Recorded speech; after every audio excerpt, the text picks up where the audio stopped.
대한민국 국민 여러분, 그리고 박성재 장관께 묻습니다. 대통령 부인이 주가 조작을 했어요. 주가 조작 범죄입니까? 아닙니까? 주가 조작하면 됩니까? 안 됩니까? 그런데 제가 주가 조작한 근거를 한 번 더 댈게요. 이거는 법원에서 나온 내용인데요. 김건희 여사 엄마가 주식을 약 2억 원어치를 팔아요. 매도 주문을 넣었어요. 그런데 딱 32초 만에 최은순, 김건희 엄마가 팔은 주가를 김건희 여사가 32초 만에 사요. 여러분, 엄마가 팔고 그리고 딸이 사고 이런 걸 통정매매라고 하는 거예요. 화면에 보세요.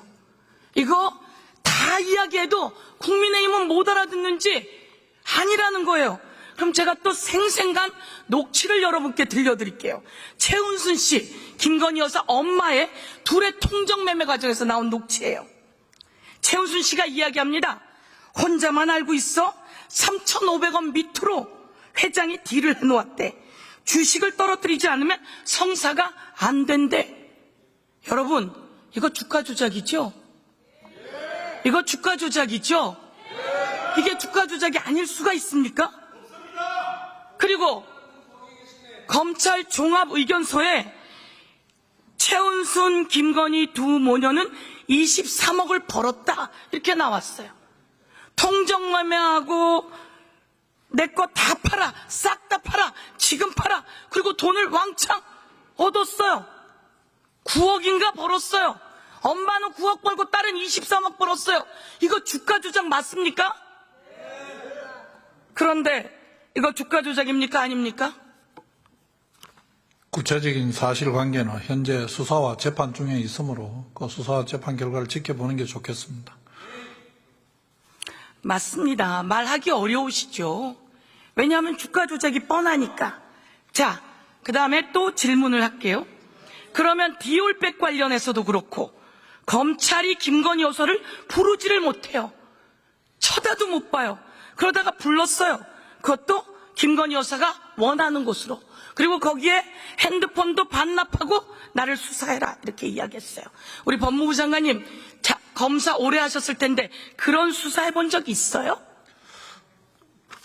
저는 개인적으로 경호가 문제되는 사건을 수사해 본 경험은 없습니다. 하지만 경호와 보안, 비공개라는 점이 문제가 됐을 때에 그 수사 방법과 절차는 그 수사 준칙과 형사 공보에 관한 규정 등을 따라서 원칙대로 협의해서 하는 것으로 알고 있으며 예, 그러긴 해도 핸드폰까지 반납하고 가서 조사했다. 자존심 상하죠? 검사가 가서 조사하고 수사하러 가면서 핸드폰을 내놓으라 그랬다. 그러면서 이 핸드폰은 원격 장치로 폭발할 수가 있어서 그래라고 하는 그 변호사 얘기를 들으면서 자존심 상했어요? 자존심 상하죠? 그 부분이 경호 문제라면 제가 언급하기에 적절하지 않은 것으로 생각합니다.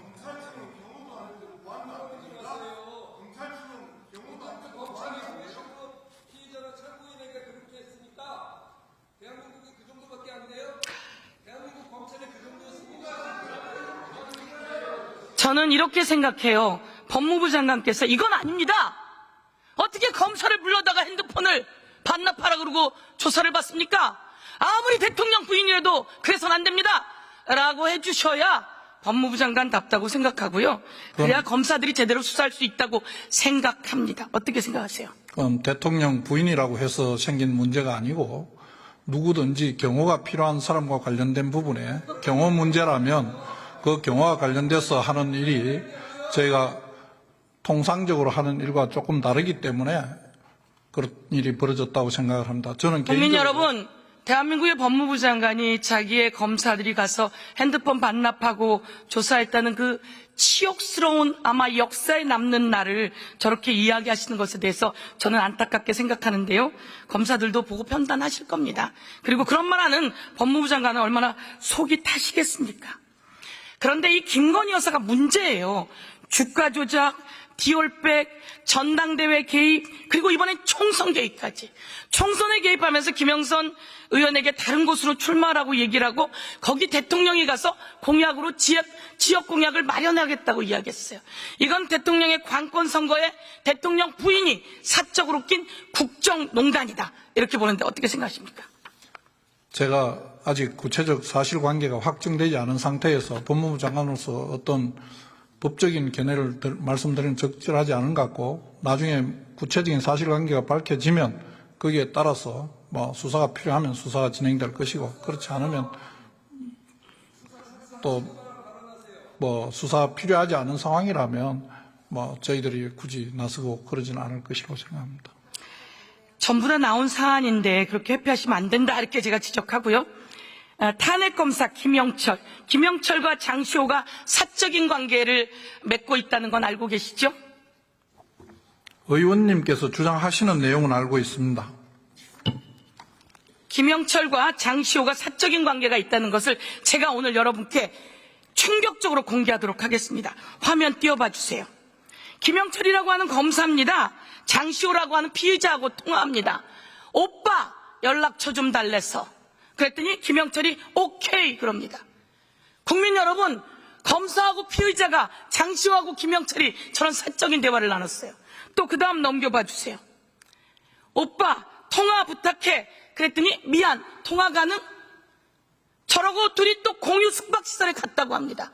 아니라고 했는데 문자가 나왔어요. 그래서 할 말이 없어요. 여러분, 이런 검사 탄핵해야 되는 거 아닙니까? 내려주세요. 이거에 대해서 듣고 우리 법무부 장관은 어떤 생각을 갖고 있습니까? 당사자 한쪽에서 일방적으로 보낸 문자 메시지 속에 오빠라는 호칭이 들었다는 이유만으로 탄핵 내지는 감찰에 착수할 만한 비위가 있다고 말할 수 있는지는 개인적으로 조금 의문이 있습니다. 거기에 장시호만 오빠였어요? 김영철은 오케이 안 했어요? 상대가 보낸 문자에 지적을 하지 않았다고 해서 그 뭐 사적인 관계가 어떻다 뭐 어쩌다 하는 표현을 인정하기는 적절하지 않은 것 같습니다.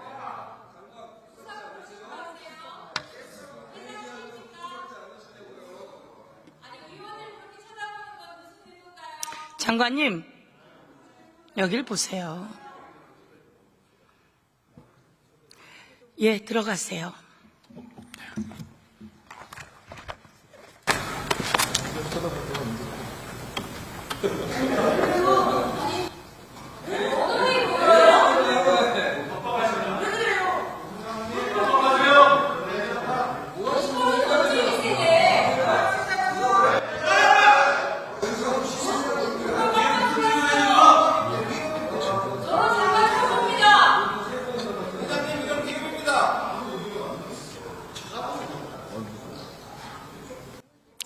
부인은 주가 조작, 그리고 디올백 수수, 전당대회 개입, 대통령은 무능하고 이런 대통령 때문에 국민이 고통스럽습니다. 국민 여러분, 2년 반이 너무 짧습니다. 저희가 그 2년 반을 확 앞당겨서